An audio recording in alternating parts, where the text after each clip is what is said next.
Abra sua Bíblia comigo, por favor, no livro de Abacuque, capítulo 2. Abacuque, capítulo 2, a partir do verso 6 até o verso 20. Não se levantarão, pois, todos estes contra ele um provérbio, um dito zombador? Dirão: ai daquele que acumula o que não é seu. Até quando? E daquele que a si mesmo se carrega de penhores. Não se levantarão de repente os teus credores? E não despertarão os que te hão de abalar? Tu lhes servirás de despojo. Visto como despojaste a muitas nações, todos os mais povos te despojarão a ti, por causa do sangue dos homens e da violência contra a terra, contra a cidade e contra todos os seus moradores. Ai daquele que ajunta em sua casa bens maus adquiridos, para pôr em lugar alto o seu ninho, a fim de livrar-se das garras do mal. Vergonha maquinaste para a tua casa, destruindo tu a muitos povos, pecaste contra a tua alma. Porque a pedra clamará da parede, e a trave lhe responderá do madeiramento. Ai daquele que edifica a cidade com sangue, e a fundamenta com iniquidade. Não vem do Senhor dos exércitos que as nações labutem para o fogo e os povos se fadiguem em vão? Pois a terra se encherá do conhecimento da glória do Senhor, como as águas cobrem o mar. Ai daquele que dá de beber ao seu companheiro, misturando a bebida o seu furor, e que o embebeda para lhe contemplar as vergonhas. Serás farto de opróbrio em vez de honra. Bebe tu também, e exibe a tua incircuncisão. Chegará a tua vez de tomares o cálice da mão direita do Senhor, e ignomínia cairá sobre a tua glória. Porque a violência contra o Líbano te cobrirá, e a destruição que fizeste dos animais ferozes te assombrará, por causa do sangue dos homens e da violência contra a terra, contra a cidade e contra todos os seus moradores. Que aproveita o ídolo, visto que o seu artífice o esculpiu, e a imagem de fundição, mestra de mentiras, para que o artífice confie na obra, fazendo ídolos mudos. Ai daquele que diz à madeira: acorda, e à pedra muda: desperta. Pode o ídolo ensinar? Eis que está coberto de ouro e de prata, mas no seu interior não há fôlego nenhum. O Senhor, porém, está no seu santo templo. Cale-se diante dele toda a terra. Graças a Deus por esta mensagem. Nós vamos meditar sobre o tema semeadura maldita, colheita desastrosa. Semeadura maldita, colheita desastrosa.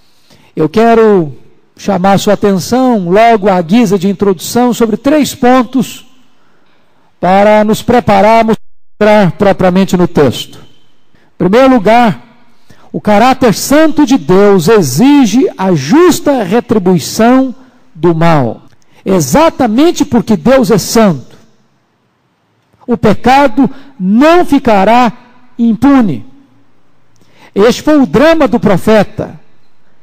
Porque Deus era santo, ele não estava entendendo por que havia tanta violência em Judá, ele não estava entendendo por que Deus estava trazendo a amarga Babilônia para disciplinar o seu povo, mas agora ele entende, porque Deus é santo, o pecado não ficará impune. O que o homem semear, isso também ele ceifará, porque quem semeia vento colhe tempestade, quem planta violência colherá os frutos malditos de sua louca semeadura. Segundo ponto de introdução: o pecado pode parecer vantajoso, mas ao fim ele traz opróbrio e ele traz destruição. Se você notar, a Babilônia alcançou esplêndidas vitórias, enormes conquistas. Na verdade, Babilônia teve grandes conquistas econômicas e políticas. Ajuntou nações e mais nações, como se ajunta peixes numa rede varredora.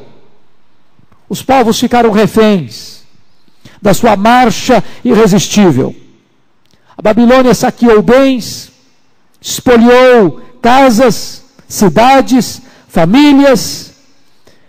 E, na verdade, a Babilônia construiu um vasto e potentíssimo império, com riquezas de outros povos, de outras nações. Fundou suas cidades sobre o sangue das pessoas que eles massacraram. Diz a Escritura que há um limite para o prevalecimento do mal. Na verdade, quando o ímpio pensa que ele está no controle, que ele está com a agenda na mão, que ele pode tudo, que ele faz tudo, que ele avança e ninguém pode detê-lo, é nesse exato momento que Deus o derruba das alturas. É que Deus tira a escada, que Deus puxa o seu tapete, que Deus o deixa debaixo de opróbrio, vexame e vergonha. Deus derruba das alturas os poderosos, Deus arranca dos tronos os poderosos e Deus exalta os humildes. Terceiro ponto: as vitórias conquistadas com truculência e maldade serão pura perda. Pura perda. Os caldeus pareciam irresistíveis. Eles eram a sua própria lei. Eles adoravam a si mesmos e escarneciam de Deus. Mas quando eles estavam no auge da sua glória, no apogeu do seu poderio econômico e militar, diante do avanço insopitável de suas conquistas, Deus os derrubou e eles entraram num processo de derrota irreversível. É por isso que esse texto começa dizendo: ai daquele. E você vai notar que aqui você encontra 5 ais. E este aqui é um cântico fúnebre, onde cada ai é composto de 3 versos. Como que o profeta estivesse agora cantando uma música triste no funeral da Babilônia. A Babilônia poderosa, a Babilônia cheia de si, a Babilônia megalomaníaca, está agora enfrentando a sua morte, a sua decadência, a sua derrota. E o profeta, que estivera tão alarmado diante do seu avanço, canta agora um cântico fúnebre no seu funeral. Eu queria agora examinar com você este cântico fúnebre.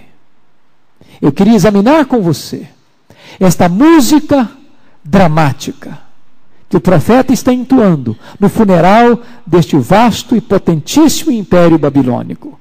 Eu queria que você considerasse comigo agora o conteúdo destes 5 ais, que você considerasse a colheita desta maldita semeadura da Babilônia. Em primeiro lugar, a condenação do roubo, a corrupção do poder econômico. Você vai ver isso nos versos 6 a 8. Ai daquele que acumula o que não é seu. Os caldeus tinham enormes depósitos. Seus palácios estavam abarrotados de ouro, de riquezas, sejam econômicas, sejam culturais, dos bens, das riquezas tomadas, espoliadas, saqueadas de outros povos. Parecia que a ganância deles não tinha limites. Eles tinham uma fome insaciável. E aqui eu quero considerar com você algumas coisas à luz desse texto lido. Primeiro, o enriquecimento ilícito é uma maldição. Ai daquele que acumula o que não é seu. Preste atenção nisso. A riqueza ilícita é uma maldição. Eu fico pensando da necessidade, da pertinência desta mensagem de Abacuque para a nação brasileira. Quando nós estamos vendo o roubo, a fraude, o saque nos cofres públicos, no erário público, quando nós estamos assistindo a corrupção endêmica e sistêmica neste país. Anos passam, governos se alternam, partidos políticos entram e saem, mudam-se governantes, mas a cultura do saque, do roubo, da fraude, da corrupção, parece que é a mesma na história deste país. E é preciso levantar a voz para afirmar que o enriquecimento ilícito está debaixo de uma maldição divina. Note você que este enriquecimento está debaixo de um ai condenatório. E a princípio, esta riqueza pode parecer ao homem, à empresa, à família, à instituição, ou à nação, que ela traz um bem-estar e traz uma segurança. Mas, no DNA desta riqueza mal adquirida, existe o germe da morte. Existe o DNA da morte. E, na verdade, essa riqueza mal adquirida vai ser exatamente o instrumento da destruição, da derrota e do fracasso. Quando você vê hoje no Brasil pessoas agindo corruptamente, sabendo que vão escapar do braço repressor da lei, ou sabendo que estão protegidos por aqueles que aplicam a lei, não ficarão impunes certamente diante daquele que é o reto juiz. O homem pode adquirir riquezas usando métodos iníquos nos seus negócios, como a Babilônia. Mas note você, como é que vai ser o fim do ímpio. Note você, como é que vai ser o leito do moribundo. Note você, como será o túmulo do iníquo, do opressor. Pense você na iniquidade que esse ímpio vai colher. E ele vai estar certamente debaixo de maldição, de opróbrio e de vergonha. O sucesso dele é temporal, a derrota dele é permanente. Veja em segundo lugar. O enriquecimento ilícito oferece uma aparente segurança. Olha comigo o verso 6 ainda, quando diz assim: até quando? Ai daquele que acumula o que não é seu, entre parênteses, até quando? O que significa esse até quando?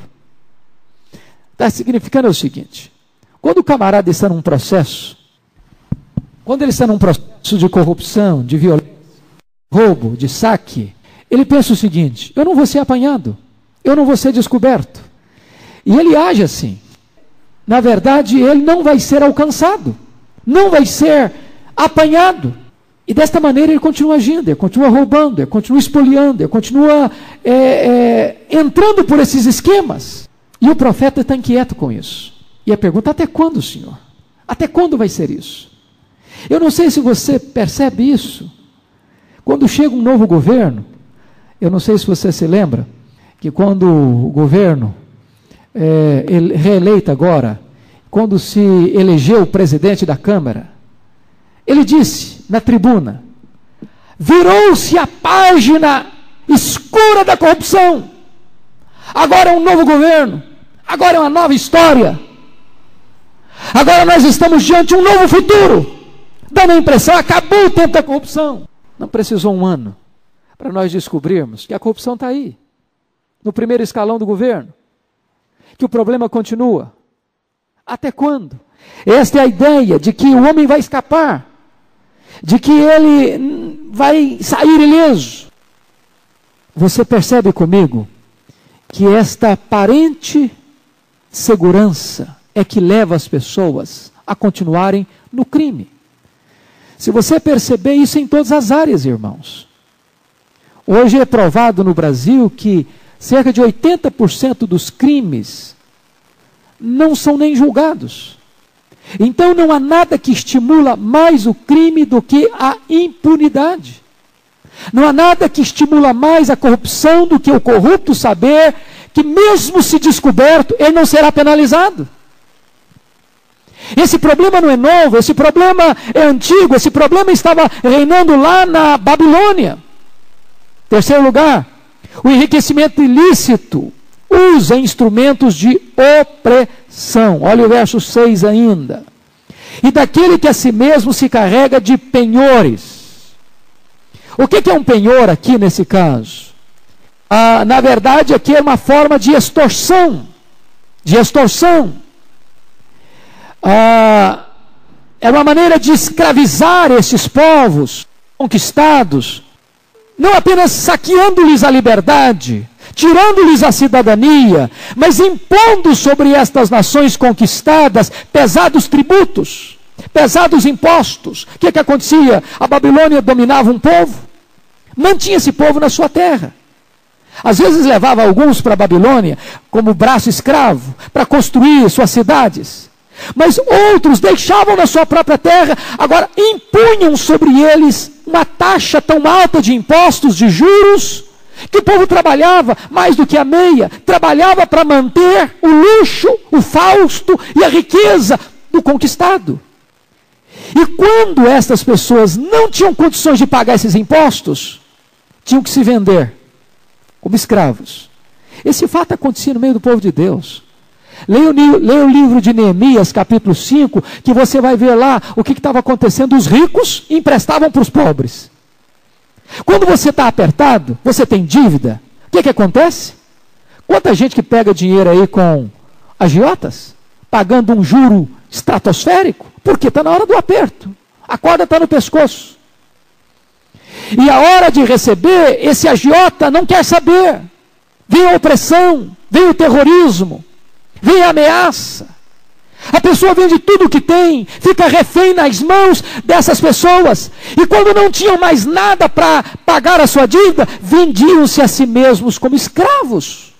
Esta é uma maneira de oprimir as pessoas. Era instrumento de opressão, de extorsão. E desta maneira o povo estava vivendo nessa angústia. Quarto lugar, o enriquecimento ilícito tem uma consequência desastrosa. Olha comigo os versos 7 e 8. Não se levantarão de repente os traidores, e não despertarão os que te odiam. Tu lhes servirás de despojo, visto que despojaste a muitas nações, todos os mais povos te despojarão a ti, por causa do sangue dos homens e da violência contra a terra, contra a cidade e contra todos os seus moradores. O que está acontecendo aqui? Irmãos amados, é bem verdade que muitas pessoas que vivem na corrupção hoje nunca serão apanhados pelo braço da lei. Há muitas pessoas que vivem no crime, que vivem na extorsão, na fraude, na opressão econômica, ao fraco, ao pobre, que são tidos como beneméritos da sociedade, são aplaudidos, são condecorados, e passam a vida inteira no fausto, no luxo, na riqueza, espoliando, roubando, oprimindo, e terminam a sua biografia no auge. Mas eu pergunto a você, como essas pessoas vão enfrentar o tribunal de Deus? Como essas pessoas darão conta ao reto e justo juiz de toda a terra? Como elas comparecerão perante Deus? A palavra de Deus é clara em afirmar: de Deus não se zomba. Aquilo que o homem semear, isso também ele ceifará. O que aconteceu com a Babilônia? A Babilônia espoliou, saqueou, roubou. Ela foi saqueada. O que aconteceu com a Babilônia? Ela entrava nas cidades, derramava sangue. O que aconteceu? Ela também foi saqueada. Ela também foi violentada. Ela também foi vítima dos seus próprios crimes.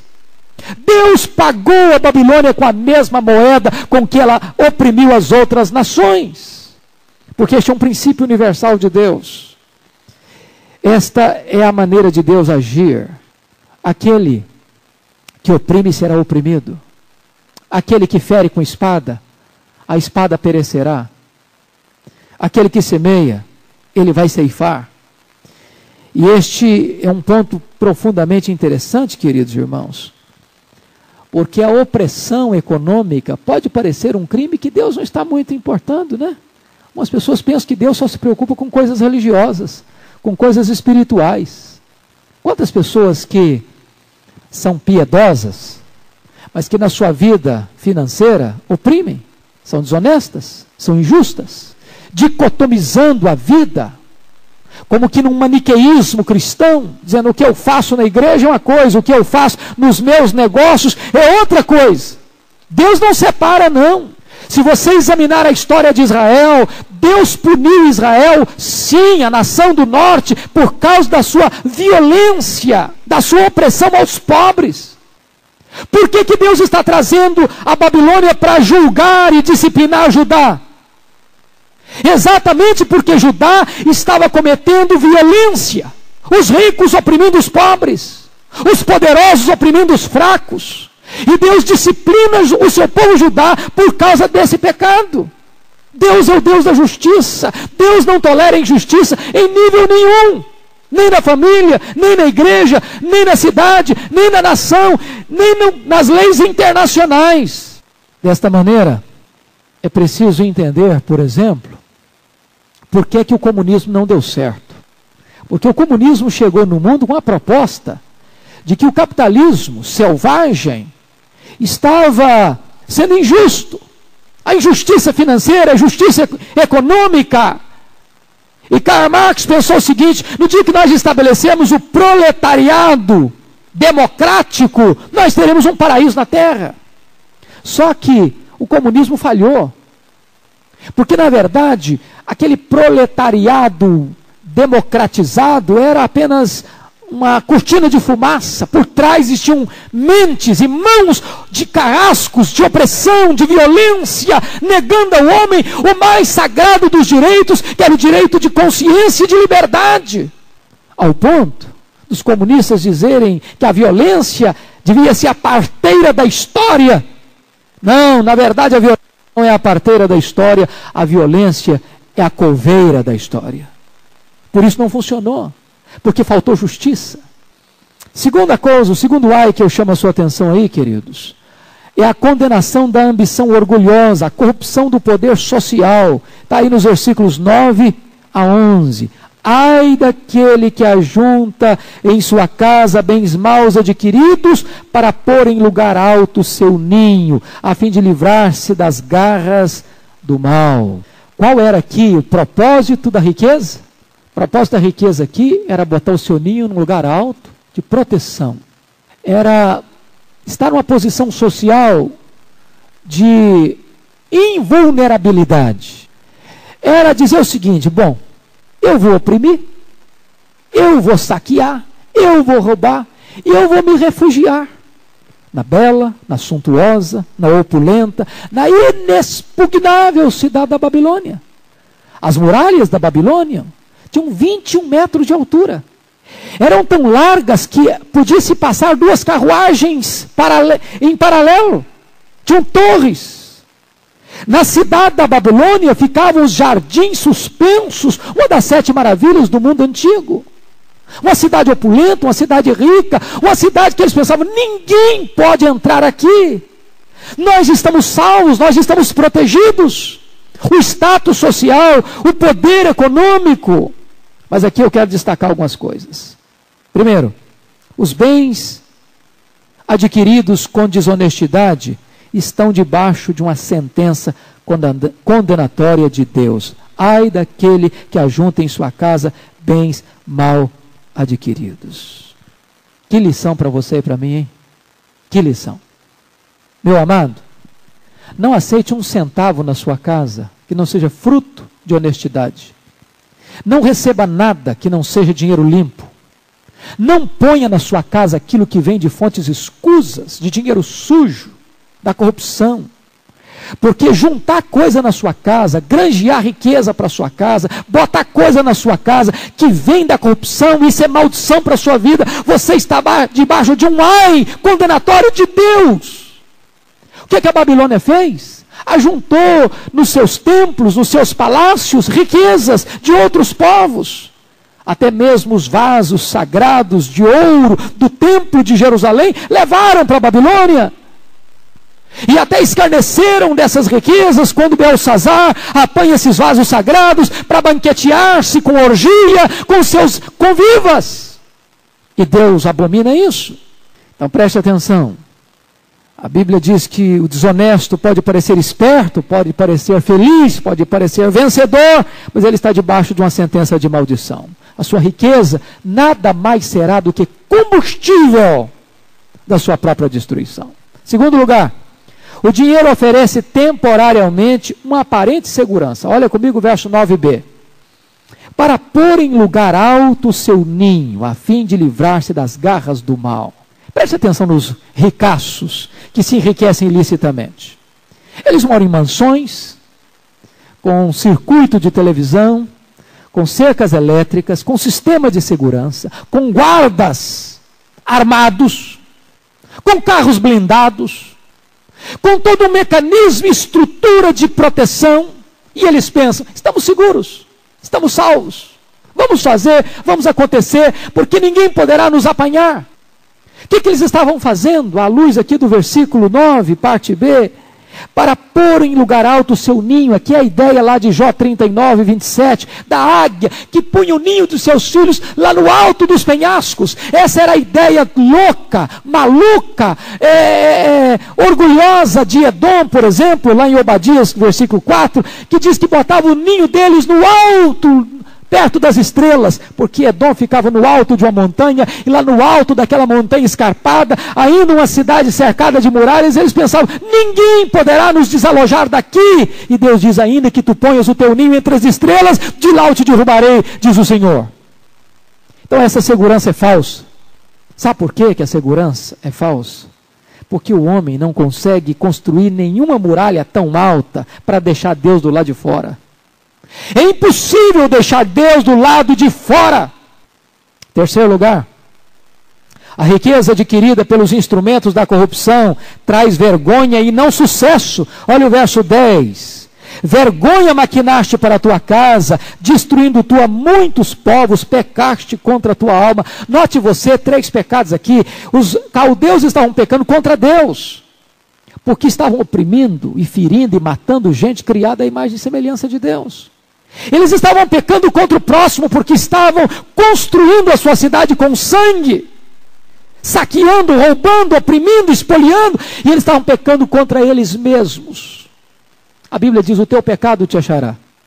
A Bíblia diz que o pecado é o opróbrio das nações. Aqueles que querem ficar ricos, diz o apóstolo Paulo, que caem em grandes tormentos e ciladas. É por isso que Jesus disse que a vida de um homem não consiste na quantidade de bens que ele possui. A riqueza, irmão, só é bênção se ela é adquirida com honestidade, com trabalho e com honra. Mas se a riqueza é adquirida com desonestidade, com roubo, com corrupção, ela é vergonha. Vergonha e pura perda, diz o profeta. Em vez de casas e de famílias para trazer-lhes honra, teriam desgraça, teriam vergonha e acabariam perdendo a própria vida. E por isso Jesus pergunta, o que aproveita um homem ganhar o mundo inteiro e perder a sua alma? Sabe, eu fico pensando nessas pessoas que estão roubando aí, de vez em quando a gente destampa a tampa do fosso e as pessoas são mostradas na janela da nação. Eu pergunto a você, que gosto tem isso, uma riqueza dessa? Quando a pessoa perdeu a dignidade, perdeu o nome, perdeu a honra. A Bíblia diz que o bom nome vale mais do que a riqueza. Essa riqueza mal adquirida é pura vergonha, puro fracasso, pura derrota. Quarto lugar, a riqueza mal adquirida, em vez de trazer proteção, traz testemunho contra o infrator ganancioso. Olha a linguagem poética do verso 11. Porque a pedra clamará da parede e a trave lhe responderá do madeiramento. Olha que coisa interessante. O que ele está dizendo é o seguinte, aquela pedra que ele botou na parede, talvez até uma pedra preciosa que ele saqueou e roubou, aquela madeira nobre que ele tirou lá do Líbano e botou lá na sua casa, de repente vai se levantar contra ele. E o profeta cria uma linguagem figurada aqui, dizendo que a pedra vai gritar, o madeiramento vai responder. O que ele está querendo afirmar com isso?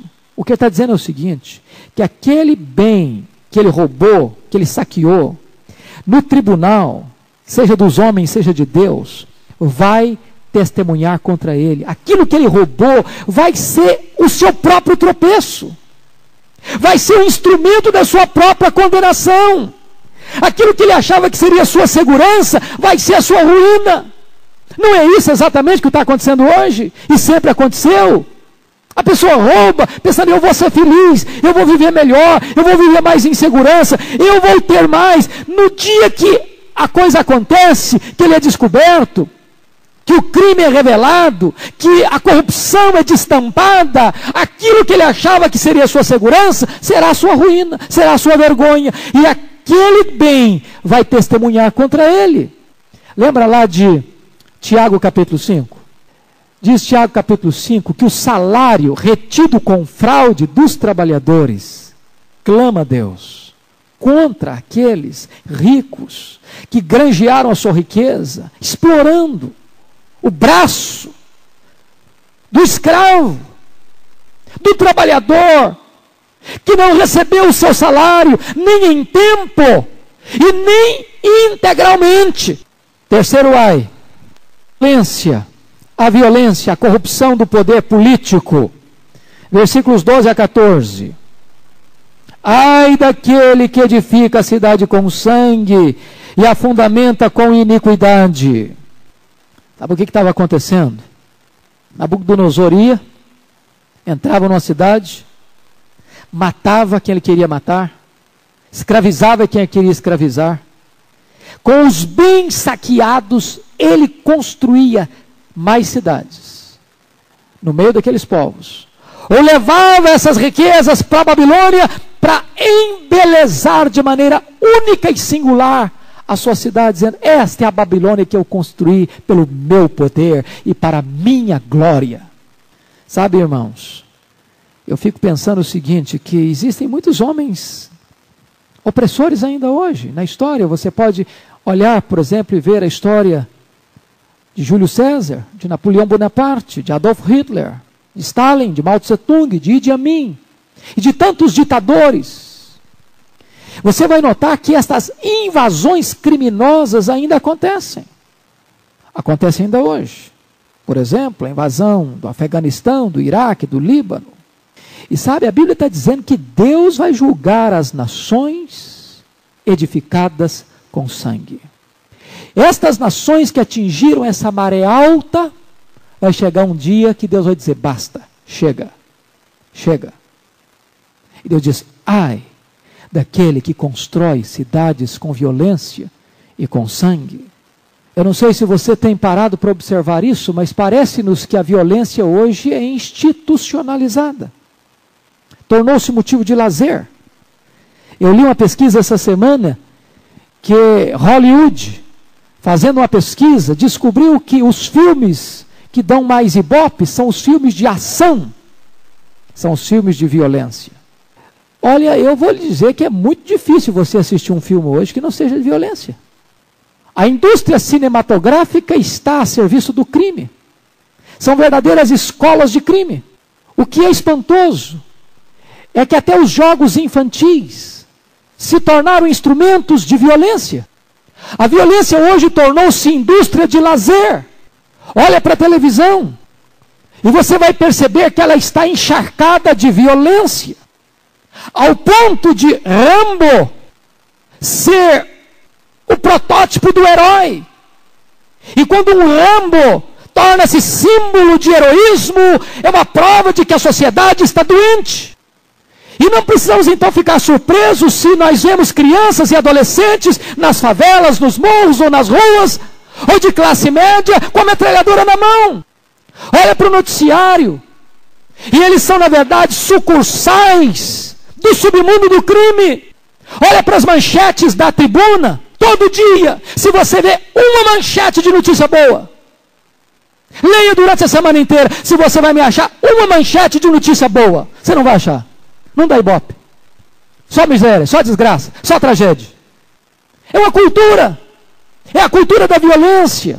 Nossa sociedade está ensandecida e embriagada de sangue. E Abacuque levanta sua voz para dizer que Deus julgará a violência e punirá os que se valem dela.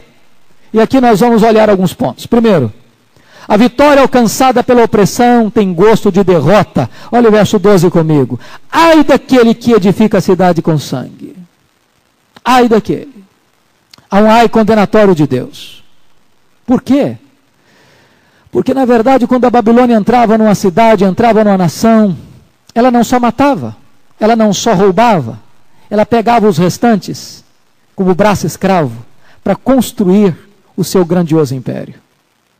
E diz o texto que essa cidade então era construída sobre a violência. Sabe o que Deus diz? Diz, ai desse. Olha para a Babilônia hoje. Se você quiser conhecer Babilônia hoje, você vai ter que ir num museu. Vai ter que ir num museu. Não tem mais nada da Babilônia, a não ser nos museus. Sabe por quê? Porque existe o Deus vivo, que é o justo juiz da história. E o pecado terá a sua paga. Segundo, o poder político conquistado pela força da violência é efêmero e passageiro. Olha o 13. Não vem do Senhor dos exércitos que as nações labutem por o fogo e os povos se fatiguem em vão. A glória do ímpio fenece como a relva.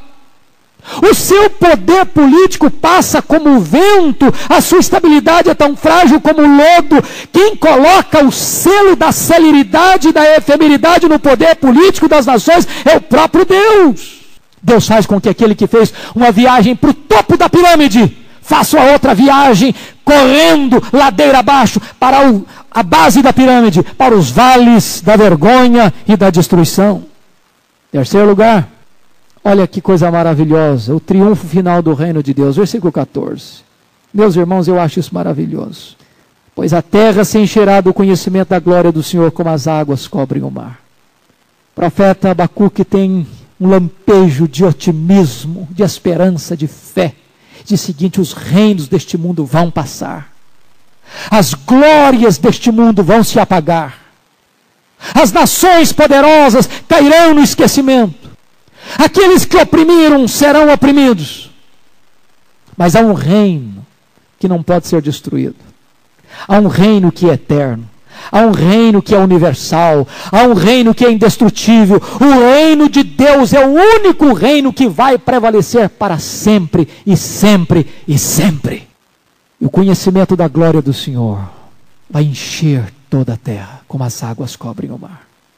A Babilônia vai cair, como caiu em 539, sob o poder do Império Medo-Persa. A Babilônia, símbolo dos reinos deste mundo, também cairá. Leia Apocalipse capítulo 17 e 18. Ai da Babilônia! E ela cairá, significando que todos os poderes econômicos e políticos opressores cairão. E então o reino será do Senhor e do seu Cristo. Louvado seja o Senhor. E a glória será de Deus, e o reino será do seu Cristo. E então diz a Escritura Sagrada que todo joelho vai se dobrar e toda língua vai confessar que o Senhor Jesus é o Senhor, para a glória de Deus Pai. Haverá novos céus e nova terra, nas quais habita a justiça. A cidade de Deus descerá e os justos entrarão nela, mas tudo que for contaminado nela não entrará. Quarto lugar, irmãos. Quarto ai. A embriaguez, a corrupção do poder moral. Versículos 15 e 17. Ai daquele que dá de beber ao seu companheiro, misturando à bebida o seu furor, e que o embebeda para lhe contemplar as vergonhas. Sabe o que acontecia? Quando o exército caldeu entrava numa cidade, depois da estrondosa vitória do seu exército, ele entrava em marcha triunfal, em celebrações festivas, trazendo os cativos acorrentados, e promoviam festas e bacanais, com bebedeiras, com orgias, e embebedavam os povos conquistados, para humilhá-los, para envergonhá-los, para execrá-los. E o profeta pega esta imagem para dizer que aquele que faz isso está debaixo de um ai condenatório de Deus. Sabe o que aconteceu? A Babilônia, que gostava tanto de bebida, tanto de vinho, acabou numa noite de bebedeira. Leia Daniel capítulo 5. E você vai ver que quando o rei Belsazar estava bebendo com seus convivas, naquela noite de embriaguez, a Babilônia caiu. Deus a entregou nas mãos do Império Medo-Persa. Enquanto o rei e os seus nobres bebiam, o rei Medo-Persa estava desviando o curso do rio Eufrates. e entrando pelas muralhas da cidade da Babilônia, e tomando de assalto a Babilônia. E naquela mesma noite o rei caldeu morreu, e a Babilônia caiu.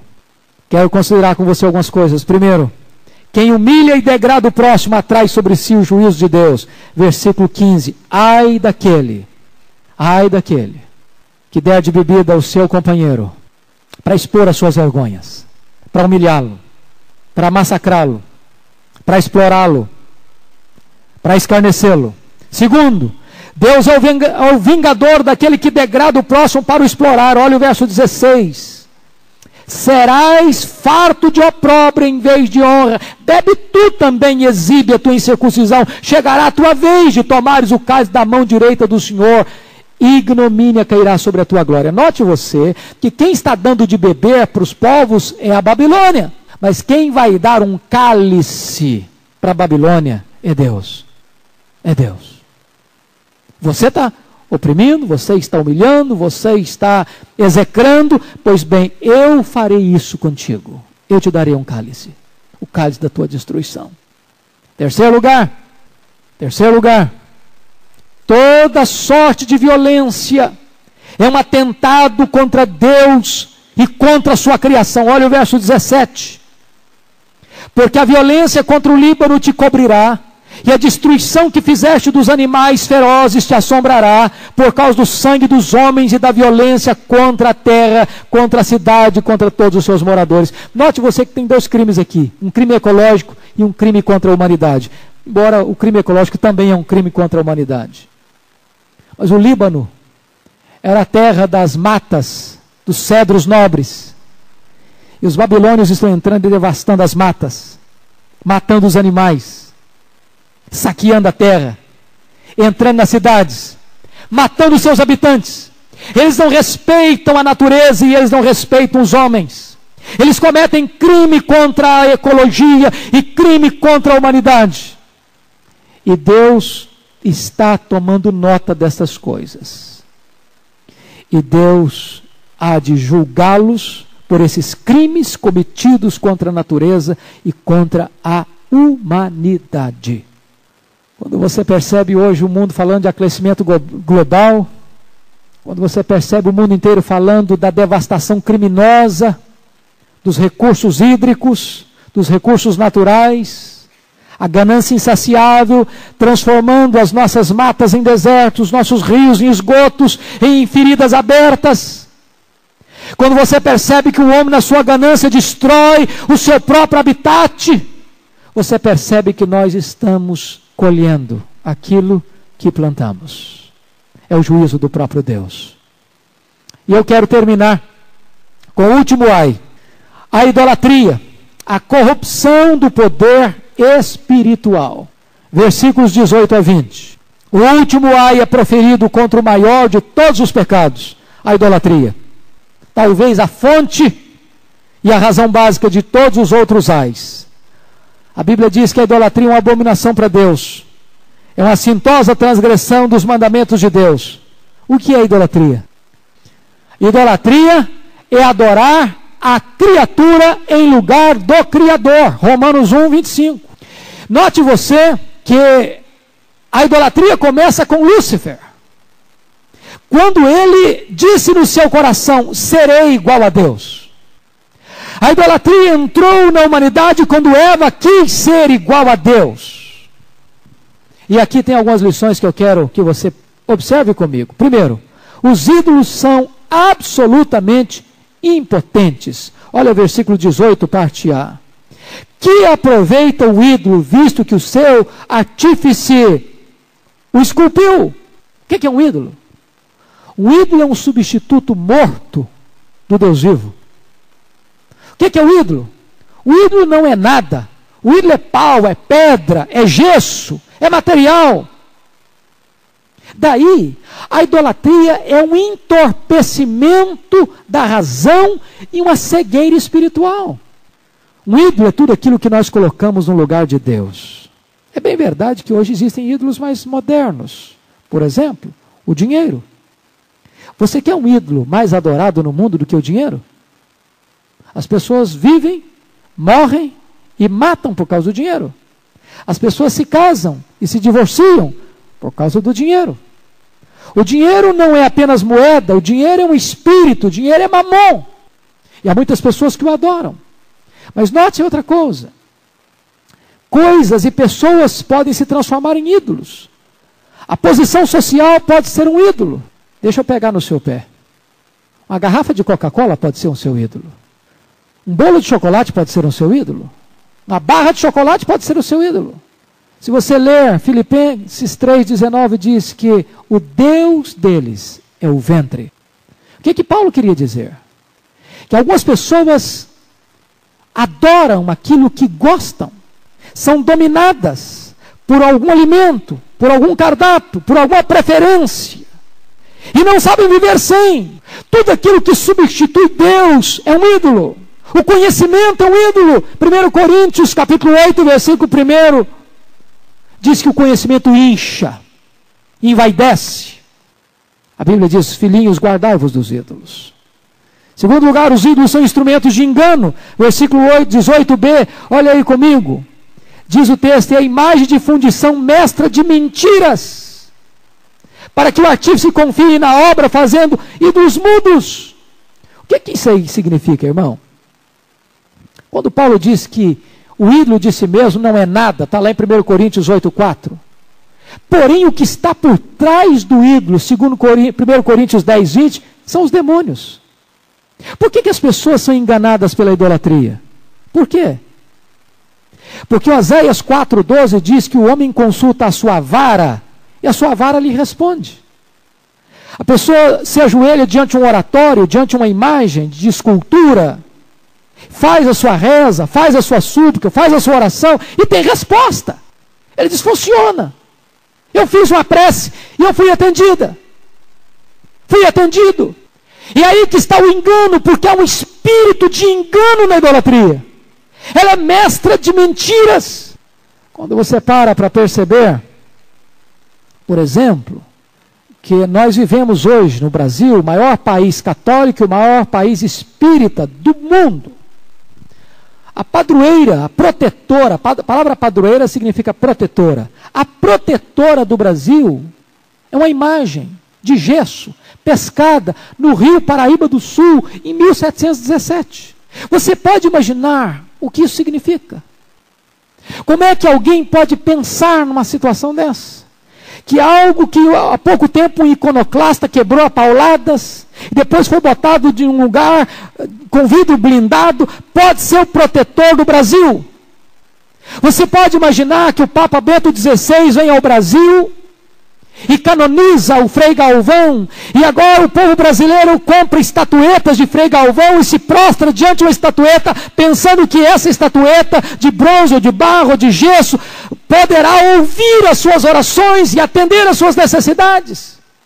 O profeta diz: são mestras de mentiras, imagens, e as pessoas confiam nelas e elas as enganam. Terceiro lugar, os ídolos são desprovidos de vida e de poder. Olha o verso 19 comigo. Ai daquele que diz à madeira: acorda, muda, desperta. Pode o ídolo ensinar? Eis que está coberto de ouro e de prata, mas no seu interior não há fôlego nenhum. O ídolo não tem vida, nem poder. Preste atenção nisso. A cegueira da idolatria. Quando uma pessoa reza assim: Ave Maria, cheia de graça, bendito é o fruto do vosso ventre, bendito o nome de Jesus. Santa Maria, Mãe de Deus, rogai por nós pecadores, agora e na hora da nossa morte. Amém. Preste atenção nisso. Para Maria poder atender a esse pedido, Santa Maria, Mãe de Deus, rogai por nós pecadores, Maria teria que ter alguns atributos da divindade. Ela teria que ser, primeiro, onipresente. Segundo, ela teria que ser onisciente. Terceiro, ela teria que ser onipotente. Porque imagine você que chega a pedido de milhões de pessoas, de todas as partes do mundo, ao mesmo tempo a ela. Como é que ela vai atender a todos? Se ela não é onisciente, se ela não é onipresente, se ela não é onipotente. Se ela não tem os atributos exclusivos do próprio Deus. Como é que o Frei Galvão poderá se tornar agora um elemento do panteão dos intercessores celestiais. E poder atender a oração daqueles que estão em qualquer lugar da terra, se ele não é nem onipotente, nem onisciente e nem onipresente. É nesse sentido que o texto está nos dizendo, queridos irmãos, que estes ídolos não têm vida e nem poder. Eu não posso dizer para o pau, acorda. Eu não posso dizer para a pedra, desperta. Eu não posso dizer para a imagem, me responda, porque ela não tem este poder e essa capacidade. Porque não tem vida em si mesmo. Quarto lugar, os idólatras estão debaixo de maldição. Olha o verso 19. Ai daquele que diz à madeira, acorda, e à pedra muda, desperta. A idolatria não é algo neutro. A idolatria provoca a ira de Deus. A idolatria é um insulto ao Criador. A idolatria é uma corrupção do culto divino. Deus condena a idolatria. Não farás para ti imagens de escultura. Diz Paulo em 1 Coríntios 10, 20, que o que está por trás do ídolo são os demônios. E diz Paulo em 1 Coríntios 6, 9 e 10, que os idólatras não herdarão o reino de Deus. E diz Apocalipse 21, 8, que os idólatras serão lançados no lago de fogo. E o profeta lança um ai de condenação sobre os idólatras. E como é que o profeta termina esse texto? Versículo 20. Somente Deus é soberano e digno de adoração. O Senhor, porém, está no seu santo templo. Cale-se diante dele toda a terra. É o próximo ponto aí. Ponto 5. Somente Deus é soberano e digno de adoração. Note você uma coisa. O contraste que ele faz entre os ídolos e Deus. O ídolo não pode acordar, o ídolo não pode atender uma súplica. O Senhor, porém, está no seu santo templo. Que templo? O templo de Salomão? Não. O templo da primeira igreja presbiteriana? Não. Que templo? O templo cósmico.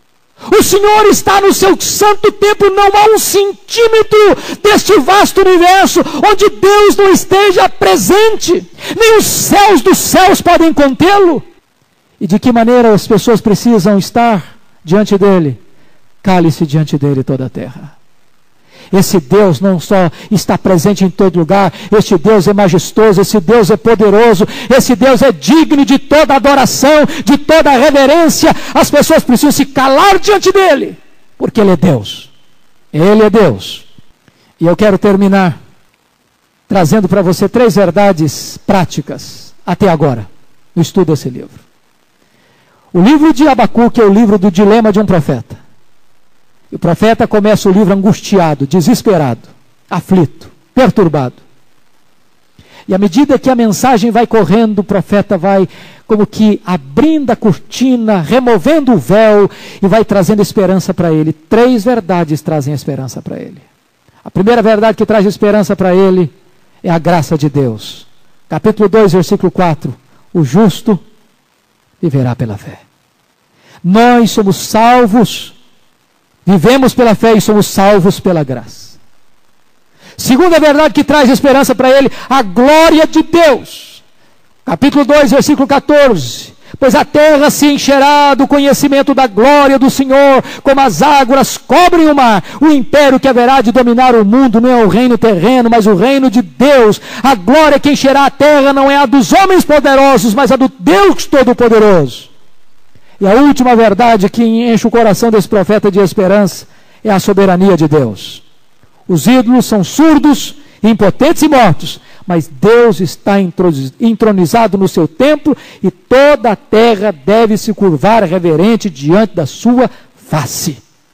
E o profeta sai da preocupação, do drama, da angústia, para começar agora a cantar. Próximo capítulo é um cântico. Um cântico. Agora ele não está cheio de dor, de drama, de lutas internas. Agora ele está cantando para esse Deus. Porque ele entende que Deus é o Deus da graça, é o Deus da glória e é o Deus do poder. Porque tu é a honra, a glória e o poder para sempre. Que Deus nos ajude, que Deus nos abençoe. Amém.